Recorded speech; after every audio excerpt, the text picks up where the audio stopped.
All right.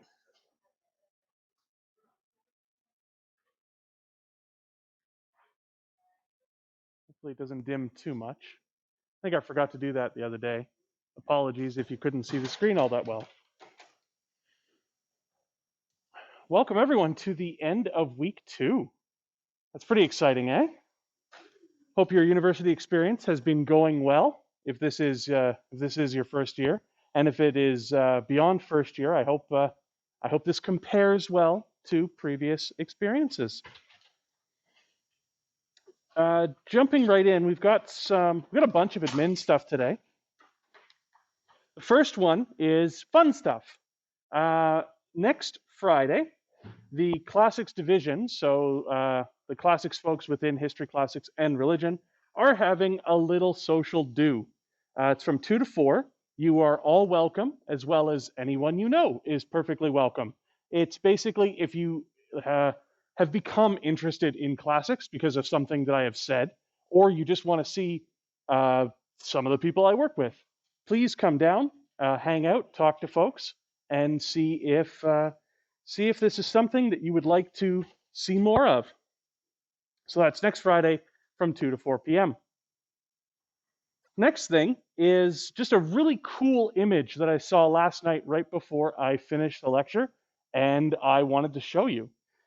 This is a depth map of the waters in the Mediterranean and the surrounding seas. The darker the blue, the deeper the water. And you can see in the center here, and in the Aegean, in that body of water that separates Greece from Anatolia, you notice that it's a lot less deep than the surrounding Black Sea in the north, and then the kind of the Eastern Mediterranean to the south. And this goes at least a little bit of the way as to explaining why there was connectivity between these two areas fairly early on. Their boats weren't the greatest, and they were restricted. Well, not restricted exclusively, but it was much easier and safer to navigate through the Aegean with its shallower waters than these other areas. And Greeks did go up into the Black Sea, but you'll notice there's that light blue along a strip, the coast of what is today Romania and Moldova and Ukraine. That strip of shallower water allowed navigation to be much safer rather than just going straight out into the open Black Sea, that deeper blue. So this is not test material. This is just a cool, very pretty map that I thought might help kind of make manifest some of the things that I've been talking about in terms of moving back and forth throughout this world. And then the credit is down at the bottom if you think it's cool and want to see more by the same folks. Okay, what are we doing today? Like I said, we got a bunch of admin stuff that we got to go through, but it's also the very first. I'm very excited. It's our first creature feature, so we get to talk about a monster from. This one happens to be from your readings. They won't necessarily always be, but it worked out really well for me, so I jumped on that. And then we will go over some of the reading material and certain key aspects from the readings this week. So, admin stuff. Class 3 slides are now up. Sorry, I delayed on that. But the Class 3 audio and video are still delayed. I will have the audio and video from Class 3, as well as the audio and video from this class, done tomorrow. So you won't be for very long. You can fill up your YouTube subscription feeds and all that. That's a very minor admin thing, though, because I've got news on your exams. I am going completely online for the exams, both the midterm and the final. What this means is your final exam date, the tentative date that I gave you in the syllabus, still has merit. We're still going to talk about that date in particular, but you don't have to be in a specific place at a specific time and sit there and sweat for 2 hours. Don't worry about that. It will be a take-home exam on eClass, so it will be an extension of the weekly quizzes that you will be doing. The weekly quizzes will be kind of a primer for the kind of thing you'll see in both the midterm and the exam. Just like your weekly quizzes, it is open book. But whereas I'm somewhat ambivalent on you working in groups with the weekly quizzes, I'd prefer if you don't. But like I said, if I by accident create reading groups where you all talk about ancient myth, I can't get mad at that. For the midterm and the final, no groups, absolutely no groups. This is your own work. This is you as an individual writing material. I cannot police this. There's no way. It's impossible other than having installed some horribly invasive software that I refuse to use. So I'm hoping the rapport that we have established will keep you on your honor and, I don't know, vague threats in the air. Maybe I'll call Zeus upon you. In terms of questions, you are absolutely allowed to email me clarification questions. This doesn't make sense. I don't understand this. Why did you ask this question? That sort of thing to me when you have the exam material. That's totally fine. Content questions are not okay. Hey, do you remember who or what was the guy who did the thing? None of that. You will have to look through your own notes. The material will be, it will be your notes. It will be the lectures I've delivered. It will be your textbook, assigned readings only. There will be no midterm or exam material from recommended readings. Yes. Yes, so after the exam, you will have, I'll get to the timelines on the exam, but after the exam has been released, if you don't understand something, you are definitely allowed to ask me in an email, or if we happen to meet in person or over Zoom, this doesn't make sense. Can you explain it a different way or something? You can definitely ask that because there's no reason why, if I've written something poorly, there's no reason why you should lose marks because of that.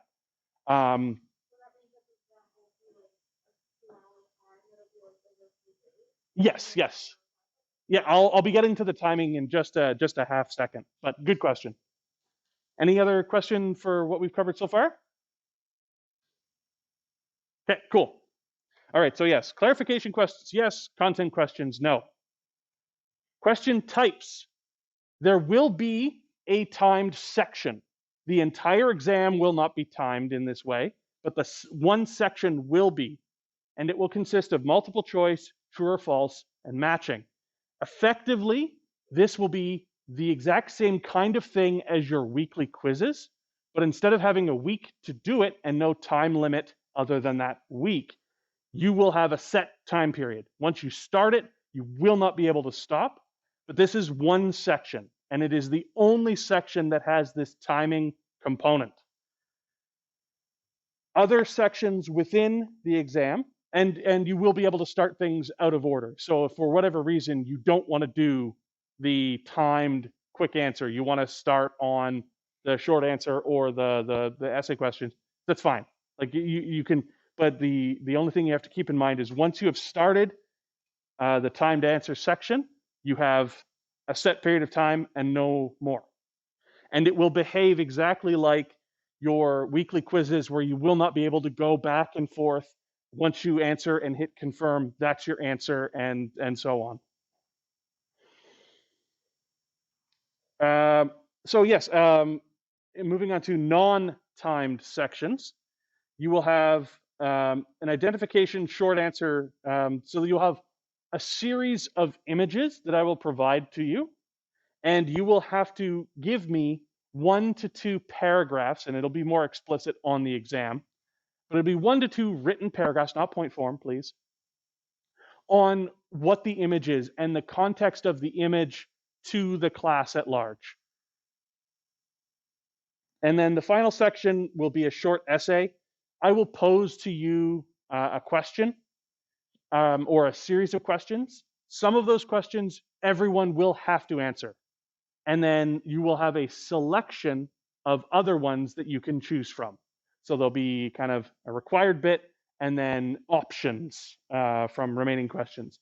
And again, these questions will work with the themes that we go over in class every week, and they will ask you to pull from lecture material and the required readings, and then give me your perspective, your understanding, your interpretation on the material that I'm asking for, answer the question that I'm asking.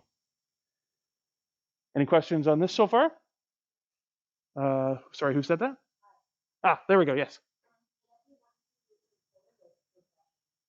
Sorry, could you repeat that, please?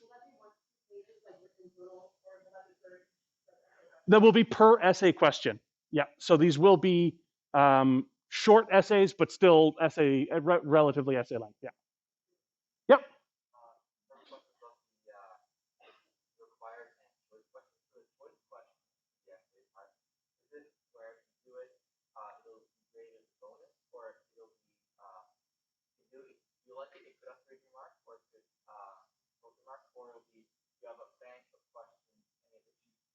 It's a bank of questions, and you have to choose from that bank. So yeah, I guess it's a little confusing when I say one's required and then the other is choice. These are not bonus questions. It will be it's a bank of questions. Some of them you must do, and then some of them you will have a choice of. I haven't decided exactly how many you will have a choice of yet, but it'll be something like a choice of 3. I don't think it'll be as low as a choice of 2. I feel that's a little unfair, but if I'm feeling particularly angry, maybe it will be. Depends on how everyone writes their reviews, I guess. No, that's the threat. No threats. Okay. If we have no further questions of this just yet, I'll get on to the dates. So the midterm is going to be released on eClass October 15th after class is done. It will not appear. You won't be able to see it until I'm done speaking on October 15th. And you will have until 11:59 p.m. the following week, October 22nd, to finish it and hand it in. Okay? The final exam will be released on December 14th, right at the beginning, at midnight. And you will have until December 21st at 4 p.m. to hand it in. That was the time, if you recall, that the tentative schedule was for the original in-person written exam was going to be from 2 until 4 p.m. That's, as far as I understand it, that's a requirement of going online, is that I have to make it do the same day that the exam would have been. And pick a time. I chose the end time of the exam. Yeah.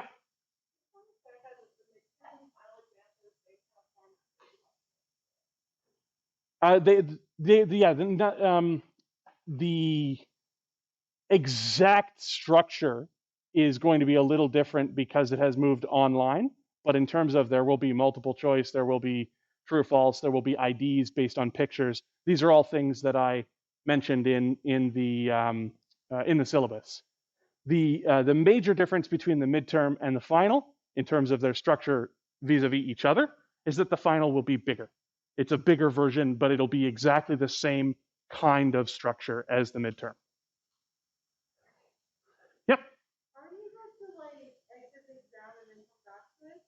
For all sections, aside from the timed multiple choice section.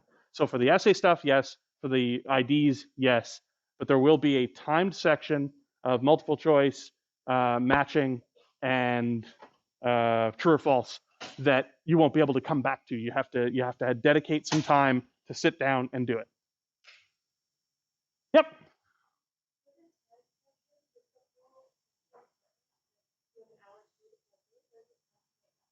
It'll be the whole thing. Yeah. I guess I could do it per question because you aren't able to navigate, but I think it'll probably just be, you would prefer it to be the whole thing? Okay. Somebody, I think I saw some hands at the back. I'll come back to the front if they're. Yes. Question on format. Last year. Are you going to allow us to upload Word, us to write on Word and upload it, or are you going to make us write it on? Everything will be submitted into eClass. If you want to write it in Word and then copy and paste it. Some of the structures from the last year's exam, how to work, like when we give you the text font. Some of the essay questions, you had to write it in the text font. Gotcha. You will have to submit it through that text box, but if you want to write it in Word and then copy and paste it, go right ahead. Yeah. Yes, you will. You will not be forced to do one section before the other. The only limitation, as I mentioned, is that in the timed section, once you start it, that you better finish it. Any other hands? If I'm missing you, just shout out. Okay, cool. So that's the midterm and the final. If you have any further questions, come up to the desk or email me. This will evolve, and as I said in the syllabus, you will get practice exam questions. You will get a kind of a version of what the exam looks like as a study guide beforehand, so that I don't want to have any surprises. I'm not here to trick you. I just want you to have the best learning experience you can. Okay, so it's Friday. We got our first creature feature. Very excited. This creature feature is the Lernian Hydra, or just the Hydra. The reason it's called the Lernian Hydra is because it is from a region called Lerna. And then they got Lerna there in Greek. Lerna is a region that has many lakes and pools, and so the Hydra is associated with water. It is also a place that there are mountains that come right up, and then there's a thin strip of land with those lakes and pools, and then you have the sea. And so it's this kind of marginal area that is just really wet. And here we have, this is a very interesting image. The cut gem is classical in date, and that is Hercules. And we can talk about the imagery here, but that is Hercules attacking the Hydra, the many-headed serpent. The ring, though, is Roman. It's Roman imperial in date. And so a Greek engraved gem was at a later date inserted into a ring. And we see this kind of reuse all over the place, not just of classical material in the Roman period. It continues on in the medieval period, in the Renaissance, in the early modern period. All of these things get reused. And so sometimes we have an object that has parts of it from 5 different time periods. It's very, very neat.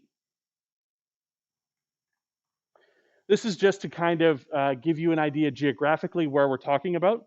If you recall, I mentioned almost everything is going to happen in the southern portion of the, I can't remember the name of the peninsula here for whatever reason, the Balkans, there we go.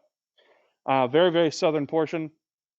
And the area highlighted is called the Argolid, and that's because it is around the city of Argos.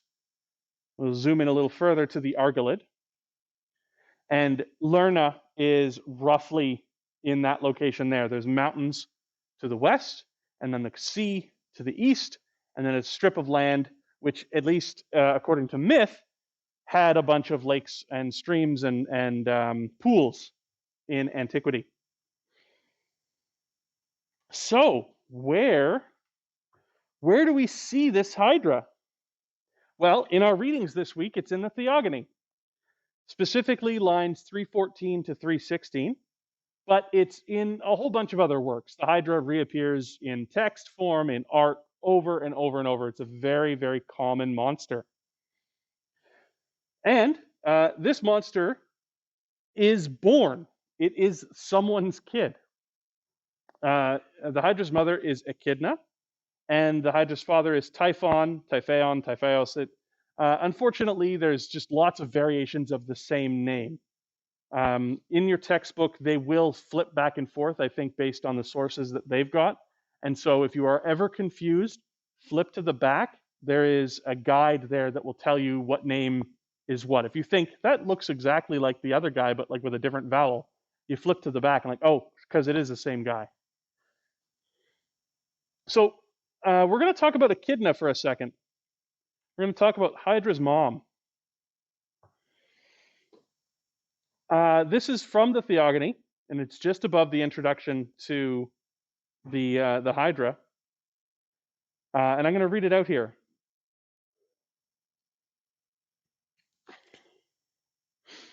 This is Echidna's mom. She bore another monster, not like mortal men at all, or immortal gods. Born in a hollow cave, divine, brutal Echidna, half dancing-eyed nymph with pretty cheeks, half horrible serpent, an iridescent monster, eating raw flesh in sacred earth's dark crypts. Her cave is deep underground in the hollow rock, far from mortal men and from immortal gods. Her glorious home, and there she keeps guard, in underground arena, grim Echidna, a nymph immortal, and all her days ageless. This is a pretty evocative image and otherworldliness. So, Mom seems pretty terrifying. Really, really hard to believe that when researchers first saw that, they thought, man, that looks like a half serpent that eats flesh and lives in the deepest, darkest places in the world. That is an echidna, and that's where the name for an echidna comes from. I believe it's probably because it burrows underground and it also eats ants, ripping them up from underground. But Mom's pretty horrifying.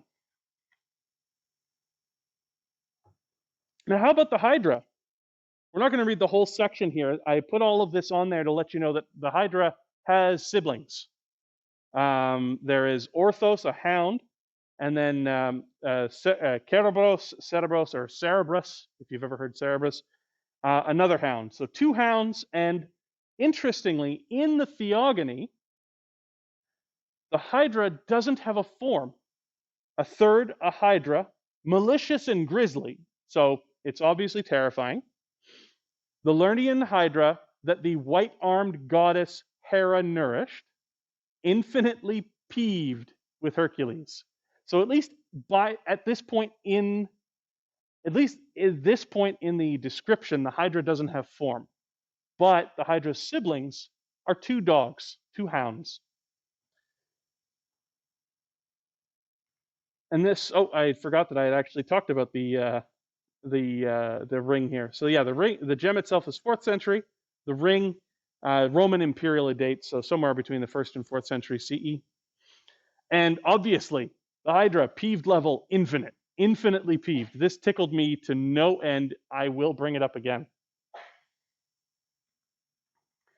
Another image of the battles between Hercules and the Hydra. This is a 5th century jar called a stamnos. And there's a little interaction here. Hercules is taunting the Hydra. The Hydra is responding. And as you can see, infinitely peeved. Now, I am going to inflict upon you, as the end of the creature feature, I'm going to inflict upon you something I watched as a child, because that's what this is really all about. And before you start thinking that I am a lot older than I am, this was old when I was a kid. But it is definitely something that I saw, and it'll give you an idea of differing depictions of the Hydra.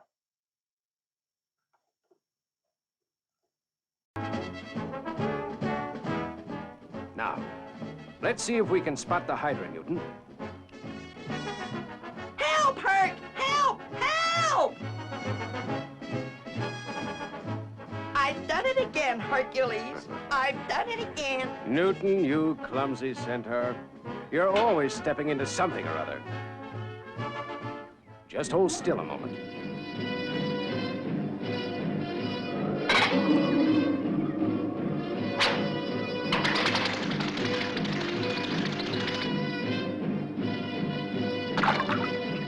There. You're free. Herc! The Hydra! The Hydra! Great Zeus. And the sword is gone. Go find that sword, Newton, while I hold off the Hydra.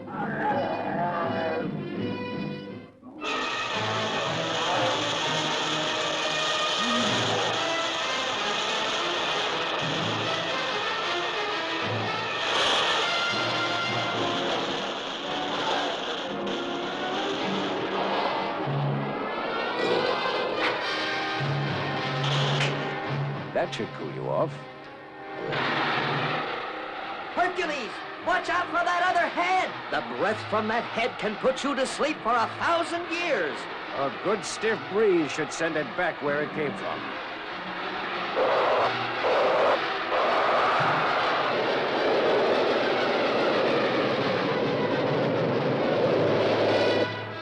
Here comes another one with a poisonous stinger. I found it, Herc. I found it. Good boy, Newton. Down there, Herc. Down there. Be right up.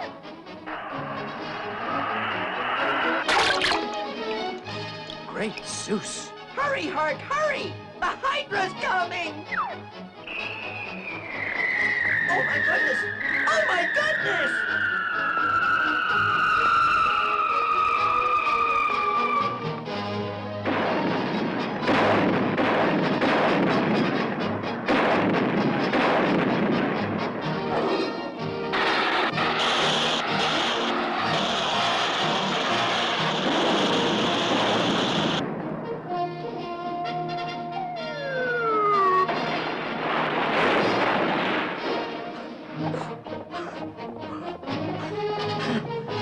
Did you slay 'em all? You might say they slayed each other, Newton. So that was a thing. You may have noticed that physics have absolutely no meaning in that, as well as budget. There's maybe 10 frames of animation in there. But that was the Mighty Hercules, which was a cartoon, I think it was made in the late 60s, but it was on syndicated regular television well into the 80s when I was young. And I loved this show. This was one of my introductions to ancient myth. Some highlights: Hercules isn't always strong. He needs a magic ring that he pulls from his belt, and he has to shout his name to get power. Not unlike He-Man, if you saw any kind of He-Man cartoons, either from the 80s or modern reboots. And the character of Newton is there to, I'm guessing, just annoy everyone. That's the little centaur. But yeah, so anyway, that's the Hydra, and that is our first creature feature. Okay, let's dive in to. Are there any questions on any of that before we dive into the readings? Cool. Okay. So the Homeric hymn to Gaia. This was one of the readings. It's a shorter one, just like the Sappho reading. And this one, though, whereas the Sappho reading had definable sections that we went over last class, breaking it apart, this one is basically one big long prelude. It's a very, very long invocation. The one line in the Sappho reading is doing the same thing as almost this entire hymn. So who is Gaia? She is a personification of the earth. In your readings, you may see earth or you may see Gaia, and that is because poets flip back and forth between names. Typically, these will be capitalized. If you see a noun that you think shouldn't be a god, but it's capitalized in your readings, then it probably is a god, even if it's not explained in text. Gaia gets some epithets in this Homeric hymn.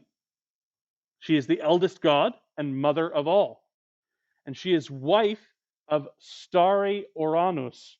Uranus is Uranus. It's the same person.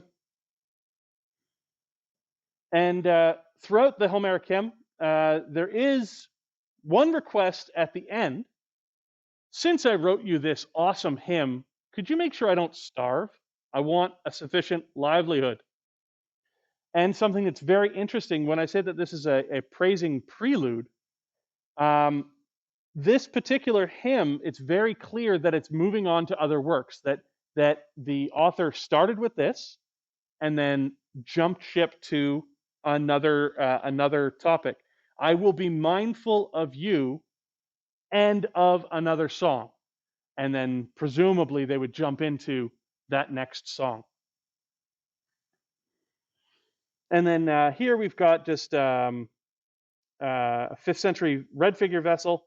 And then you can see if you zoom in, but it's just for image and visual interest's sake, Gaia's on this image. She's holding a baby. It's debated who the baby is. But Gaia gives birth to things. It's kind of what she does. Jumping into the Theogony. Theogony literally means the birth of the gods. It is an epic poem, and it is our earliest surviving mythography. And a mythography is a big book of explaining myth, basically.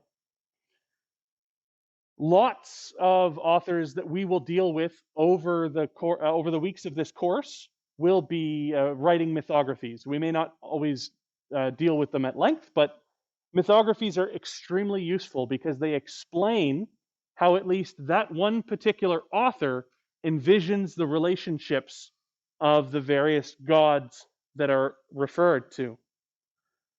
More than just the birth of the gods, though, the Theogony also is a cosmogony. Where did the cosmos come from? Where did everything we see before us come from? And it is written by a guy named Hesiod. And as far as we can tell, Hesiod was actually a real guy with a biography. He has brothers and a dad and all these sort of things. He's born in Boeotia, which is in modern-day Greece, or it's a region in Greece, and it's just north of Attica, just north of Athens. So we're still very much in the southern portion of the Balkan Peninsula. And while I cannot say this definitively, it is almost certainly that the Theogony was an oral composition. This was not constructed as a written work. However, the making of the Theogony roughly coincides with the introduction of the Greek alphabet that we know today. And so it was written down within about 100 years of its original composition. And what that means in historical terms is that for something that was composed orally, it was written down fairly quickly. It was not transmitted for an extremely long period of time as an oral story. So what does it have in it? What is the Theogony? A lot of names, eh? If you read through it, you know the names of like 80 gods now. And there's a lot of descriptions too. I may ask little piddly multiple choice questions on your quizzes about, well, I do ask little piddly multiple choice questions about these kinds of gods, but it is not something I want you to spend a great deal of time on memorizing like that. That's just inane. We will largely focus on the major relationships, the major gods. I will explain relationships that I want you to really focus on. Who's daddy, who's mommy, and that sort of thing. The reason I wanted you to read through all of these lines of names and descriptions is to give you an idea of what an ancient mythography looked like.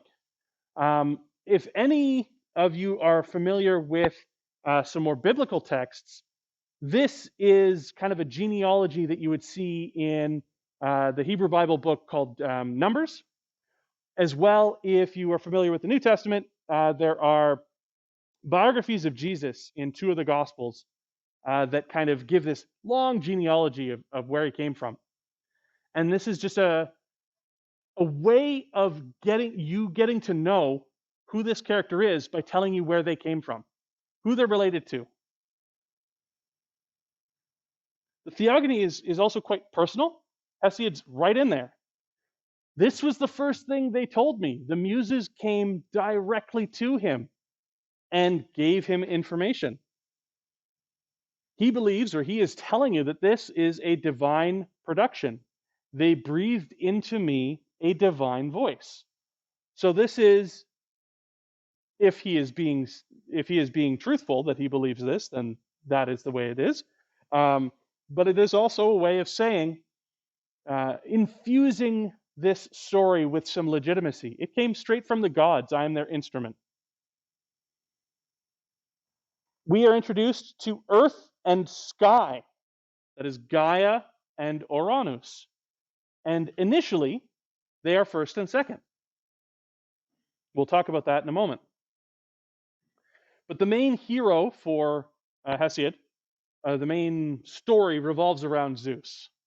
We won't get into a lot of Zeus today, but Zeus will feature prominently next week. And we are introduced to the idea that the gods live on Mount Olympus. And so if you've ever heard a phrase called the Olympians, perhaps I can't remember if I put it in the syllabus or not, that's why. It's because they're from Mount Olympus. So diving into a little bit of the meat of the Theogony. So we see here that even though it says Gaia was first and Uranus was second, we jump right in. In the beginning, there was chaos, and chaos is capitalized. So there's almost certainly a personification of chaos as a deity. So this is just things to keep in mind where our sources are not always 100% internally consistent, and the author had absolutely no problem with that. And so, for the most part, we should try to have no problem as well. Just keep these things in mind, that they don't always line up with exactly what is said in one place versus another. So what happens? In the beginning, there was chaos, and then Gaia came into being, and she was an ever firm foundation of all. Then the underground, Tartarus, and love, Eros, loveliest of all the immortals, who makes their bodies and men's bodies go limp. So immediately, we've got this kind of characterization, a female deity who is so lovely that the other immortals are done, and men are also, they can't withstand. She masters their minds and subdues their will.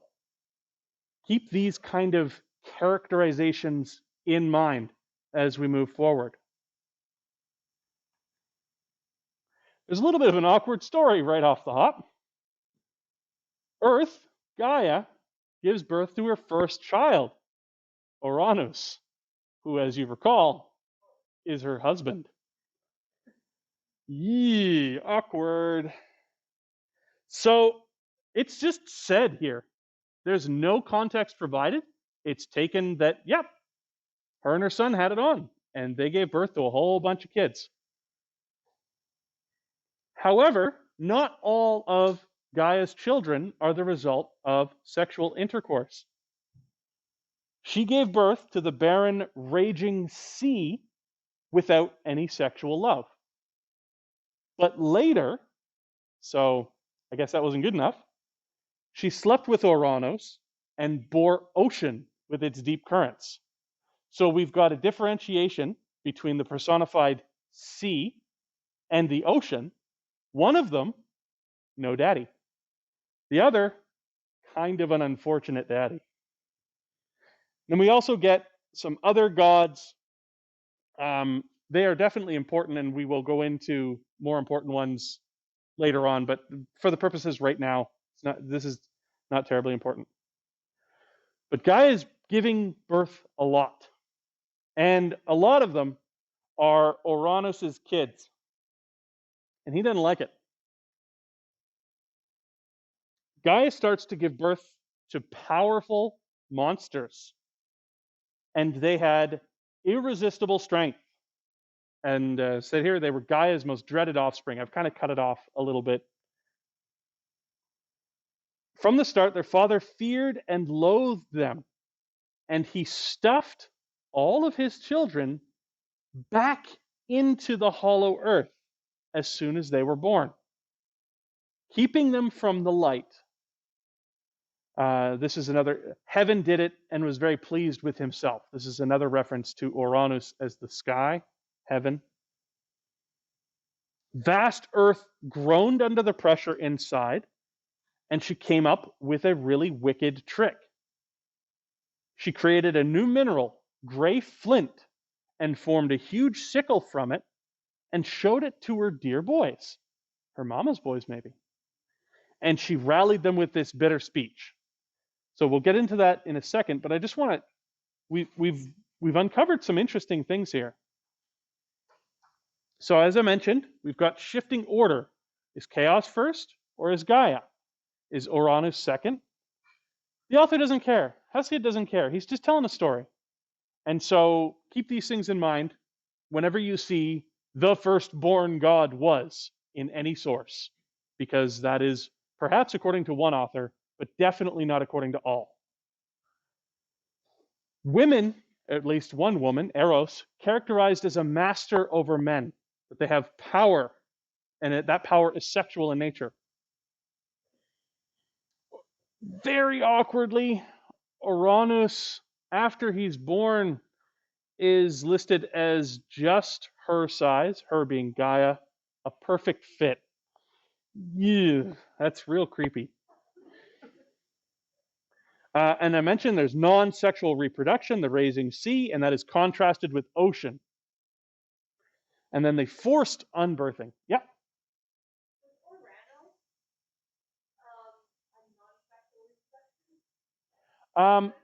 He's not given a dad in this section of the Theogony, but in other authors, and I think perhaps later in the Theogony he is. But for right now, as far as we know, he has no dad.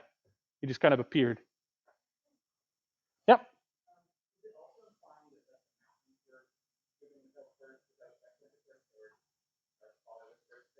I think so. I think also yes. There's if you read the text a little closer, there's a whole bunch. It's not just C that is a non-sexual birth. There are others. And then we have that gray flint. Now, as an archaeologist, this really perked me up because flint is a necessary material for the construction of stone tools. And I am not someone that very much likes to say myth explains this, myth explains that. I think there's a term, functionalist, and it basically means that this exists purely to do one thing. And so a lot of people explain myth away and say it is functionalist.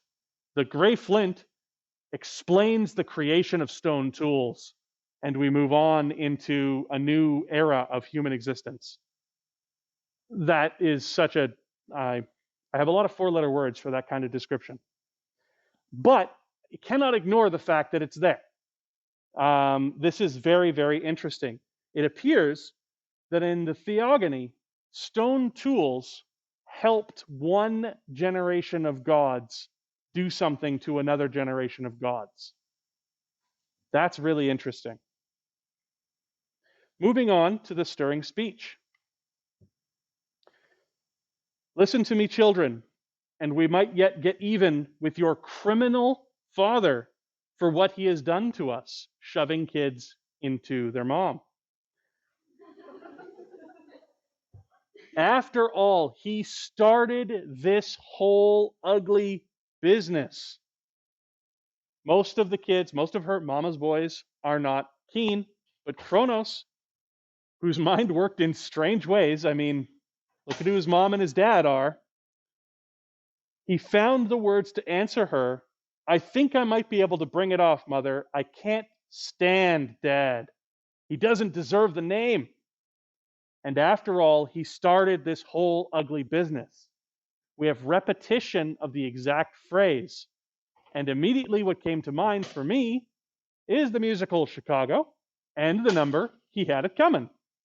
So if that is now in your head, you're welcome. Yeah.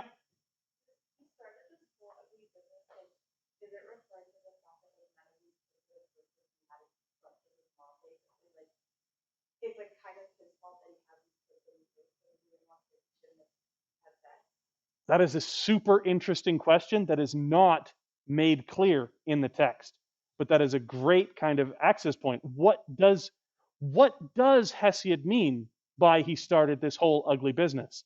Is it just the unbirthing?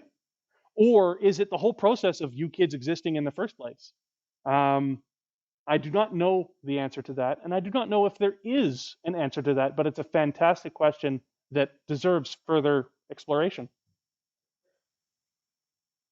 Any other questions on the horrible business that we've done thus far? Okay, so we're going to jump in. Uranus gets castrated.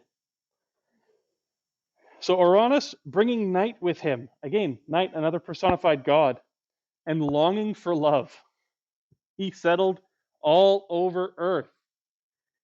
And from his dark hiding place, the sun, Kronos, reached out, and with his left hand, and with his, I guess he reached out with his left while his right swung, the fiendishly long and jagged sickle, pruning the genitals of his father with one swoop and tossing them. Earth soaked up all the bloody drops that spurted out. And as the seasons went by, she gave birth to the Furies. So this castration generates more divine creatures, the Furies. And to great giants gleaming in full armor, spears in hand, more monsters. And to the Malaya and ash tree nymphs are generally called. So a divine grove is also generated. But more importantly, from the castration, we also get Aphrodite. The genitalia themselves, freshly cut with flint, were thrown clear of the mainland into the sea, but the sea is not capitalized, where they floated a long time. A white see, myth is weird, right? Like, we really, I mean, I got to dive into the creepy stuff. A white foam from the god flesh collected around them, and in the foam a maiden developed and grew. Her first approach to land was near holy Kythera, and from there she floated on to the island of Kypros. She came ashore, an awesome, beautiful divinity. Tender grass sprouted up from her slender feet, Aphrodite. She is born from sea foam churning around her severed dad's genitals.